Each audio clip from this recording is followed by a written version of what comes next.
Okay, we start this adventure from Greenbank Country House. Now the good part about Greenbank Country House, you can find out more about them in the guide, and there's a film you can watch as well. But the best part about this is, it sleeps up to 18, costs you maybe 60 quid per person for a weekend. And it's located in this fabulous scenery. So we'll start now. And what you're about to see is going to make your eyeballs itch. And look at the view you get as you just come down the little bank as you head out of Greenbank. Look at the countryside you're going to be in.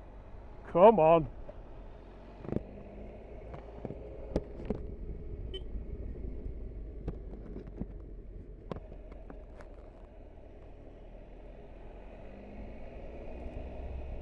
We're down in the gorgeous area of Borrowdale, down by the side of Derwentwater and only a few miles outside of Keswick.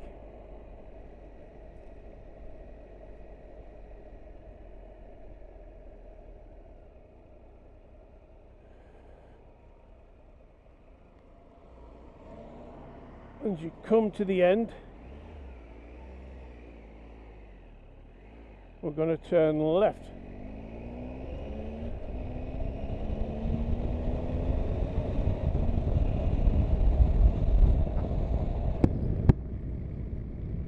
Just look at the scenery.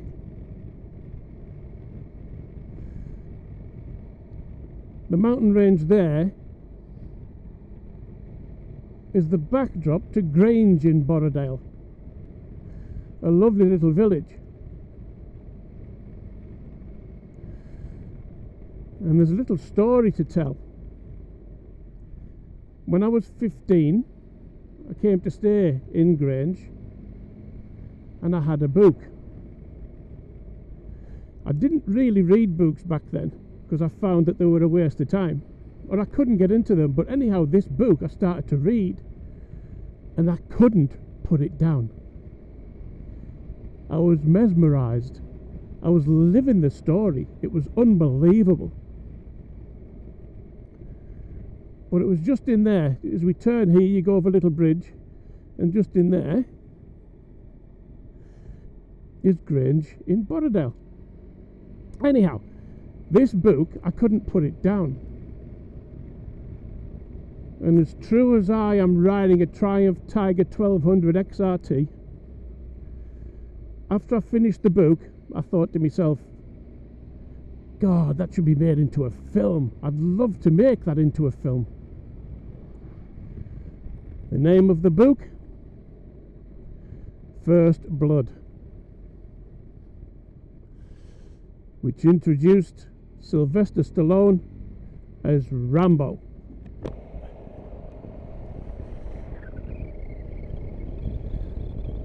When the film came out, I remember thinking to myself, I knew it was going to be made into a film. I knew I should have done it.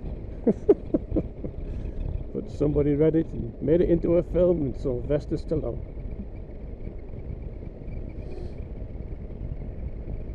And that's the nearest claim to fame that I can talk about of any blockbuster film. Anyhow, let us continue our journey. We're now starting to go up Honister Pass. The views from the top of which will take your eyes hostage.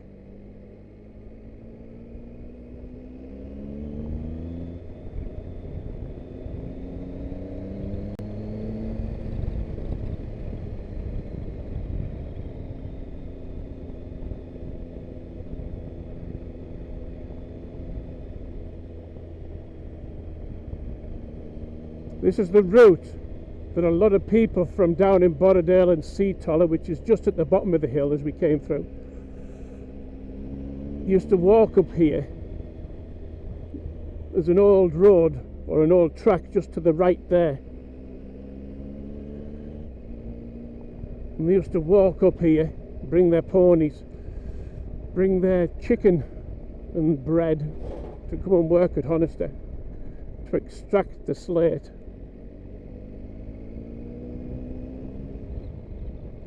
Now just in the dip there you'll start to see some rock, some stone, and that's where Honister Slate Mine. Now Honister Slate Mine has a story that I got involved with many years ago. We did a documentary about them, and I'm going to show you some of the footage from that documentary.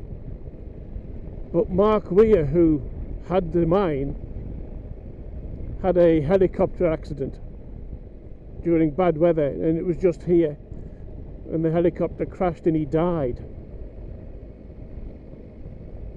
But he was the face of Borrowdale.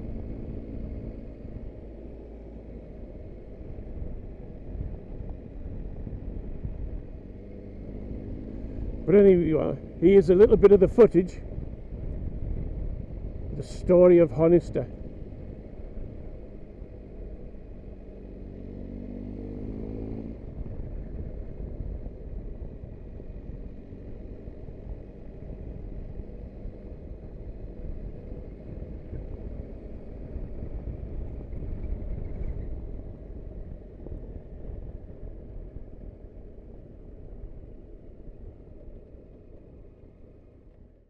The Buttermere and Westmoreland Greenslate Company, with a very decaying sign up on top of the hawse, was a derelict abandoned site. Why did I buy it? Well, many times I'd flown over it in a helicopter when I was running a helicopter company down in Leeds.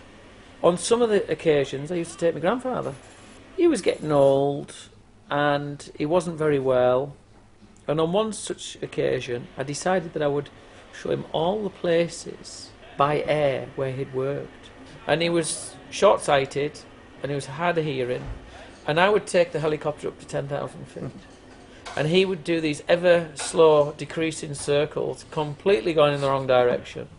And after about 10 or 15 minutes, when we got down to about 800 feet, I would say, "Boss, I'll take over now because I want to turn around this cloud," or something like this. And I would use the excuse, rather than say he was off course because he didn't know what he was doing. Aye, all right, lad, you get out of it. And we eventually arrived at Coniston Old Man, and it was a beautiful day. And when we got over Coniston Old Man, and he would peer down through the glass, the perspex of the helicopter, and then finally we arrived at Honister, of which I've passed over many countless times. And I said, "There you go, boss." I said, "There's Honister." And as he peered down through that glass, and he shook his head and he said, "Why is it closed?" And he never went out, "Go on, Mark, go on, buy it." He just said, "Why is it closed?" And that was a very poignant moment for me, because at the time I looked down and I thought, I saw all these roads and the industry that had once been there, but no longer it ceased. And I thought, why is it closed? You make them out of paper and grease, you know, it's an old-fashioned way, but it's quite an effective way. And we had now, so he showed us how to get a brush handle, wrap the Woman's Own magazine around it, lace it with a bit of grease that forms a tube, slide it off the end, close one end off and pour the gunpowder into the tube. Bloody easy, we thought. Homemade cartridges, you know. Right, so he slot it in the drill. She said, right. Taking layers off on the top. Then they found that the rock was far more higher quality the deeper they went.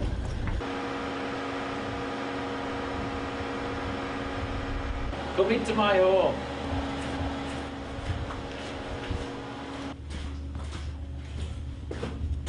At this point we're really deep underground now, and this is the